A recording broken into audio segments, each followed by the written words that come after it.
And yet the statistics continue to come back and say we are anxious out of our minds, we're depressed, we're ADHD, we're OCD, we're all of these clinical diagnostics. And I just don't buy it that we all broke at the same time. And so the premise of the book really, and again, the mental health community, that's still my gang. That's my tribe. Those are my people.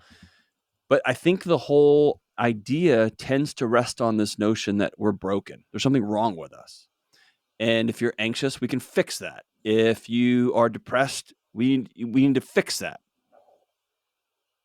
And so the book rests on a central premise. What if our bodies aren't broken?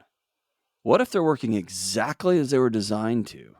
And anxiety and depression and ADHD are responses to chaos and to unsafe environments. What conversations would I have to have then? Because as a guy who wants to make X dollars and I want to have a house that looks like this and I want to have a job and a position that looks like this, what do I do when my body says, hey, that's not for us? Or we can't go about it given the fact that you treat your body this way, you're not healthy, that your marriage is falling apart, that your kids don't want to be around you, that you don't have the social skills, or you find yourself lonely. What if our bodies are working exactly as they should? And so that was the central premise of the book. I don't think we're broken. I don't think that people are suddenly fell apart 150 years ago. I think we've created a world that our bodies simply can't exist in. And I've got 2 little kids, man. I have a vested interest in the outcome here. And so it was really me taking a step back and saying, um, I think we need to look at the problem differently. No, it's a great way of looking at it because I've gone through depression. I've used fluoxetine.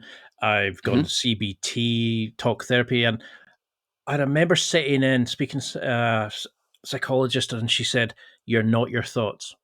These are just intrusive thoughts. These are things your brain is getting." I was like, "Sorry, what?" Because you associate that voice in your head as you. That's your personality. That's what you need to do.